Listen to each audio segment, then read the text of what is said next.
India, massive in size, possessing exceptional fertility and growth of agriculture. A nation housing 1.3 billion civilians of different cultures, status, languages, and religions of all colors.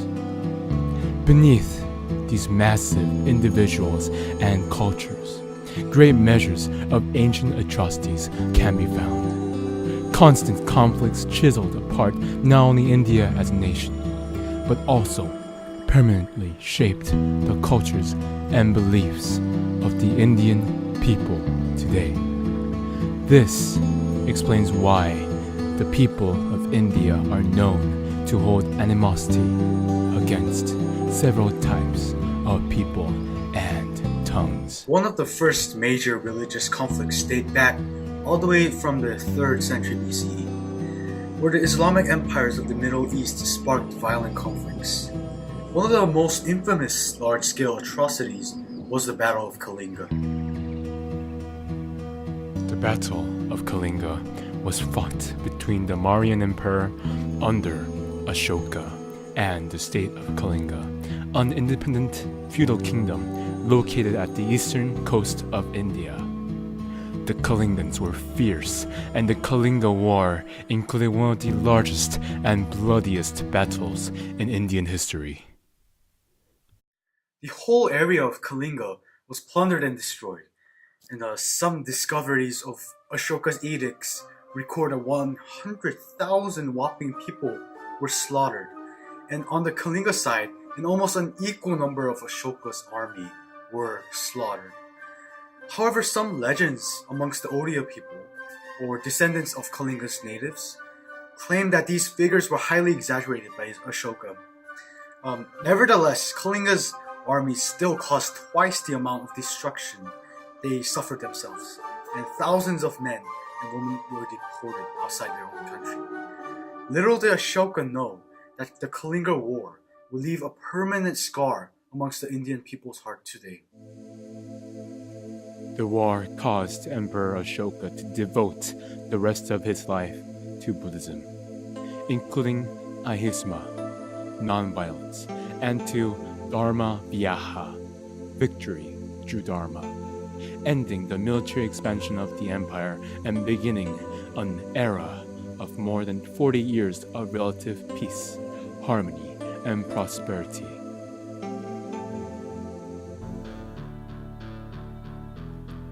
However, their peace would only come to an abrupt end.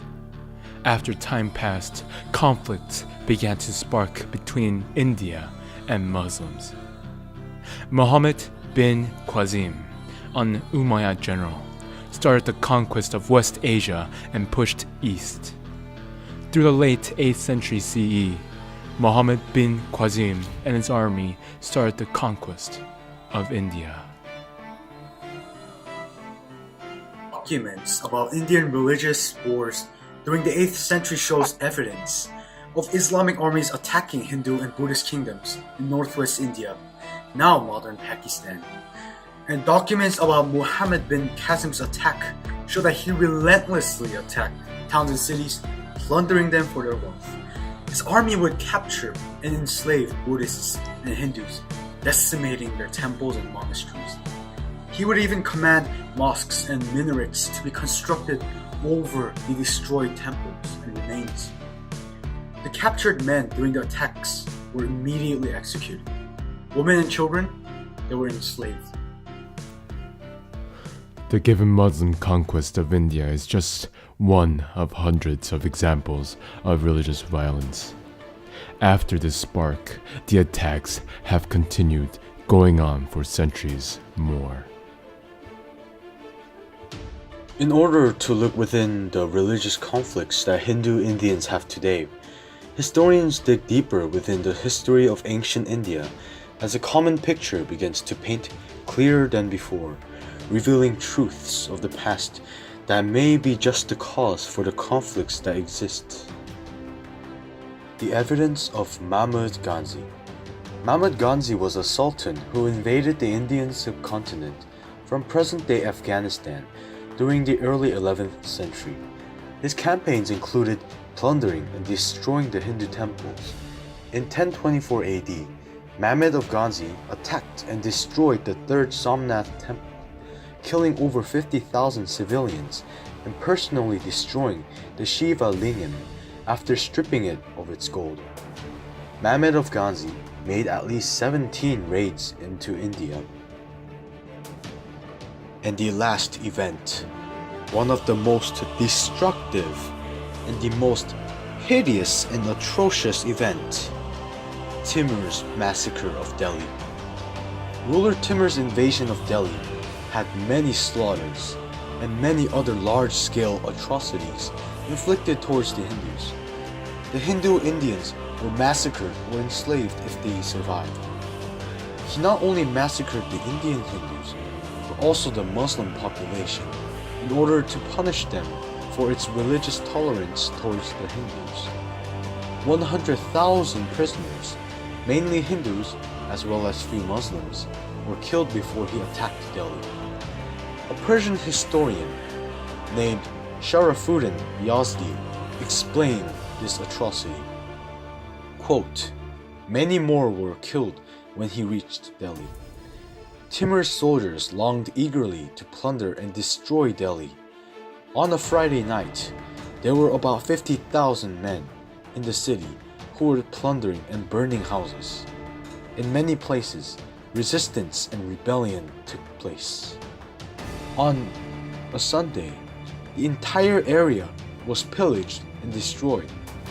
Every soldier obtained more than 20 slaves, and some brought as many as 50 or even 100 men, women, and children as personal slaves after the destructions. Other plunders and spoils were all robbed of. Immense amounts of gems, jewels, rubies, diamonds, fabrics of all kinds, vases, vessels of gold and silver, they were all robbed of." Although violences and tensions continued during the reign of two significant Lodi dynasty rulers, Bahalo Khan Lodi and Sikandar Lodi, a clear efforts of compromise against existing religious violences were seen. In the 15th century, a Brahmin of Bengal was arrested because he had attracted a large following among both Muslims and Hindus with his teachings. Quote, "The Mohammedan and the Hindu religions were both true and were but different paths by which God might be approached." Sikandar, with his governor of Bihar Azam Huamin, asked Islamic scholars and Sharia experts of their time whether such pluralism and peaceful messages were permissible within the Islamic Sultanate. The scholars advised that it is not, and the Brahmin should be given the option to either embrace and convert to Islam or killed. Sikandar accepted the counsel and gave the Brahmin an ultimatum. The Hindu refused to change his view and was But now with killed. all these casualties, atrocities, and events of negativity, one may ask, with all these problems, how can there be a compromise? Well, in this modern era, it is clear that the ancient religious conflicts in India have left a negative, permanent legacy that influences the country and its people today. The lives of the Islamic Indians are heavily persecuted, while the Hindu Indians, who make up the majority of India, cry out and revolt against their long-forsaken fellow Indians.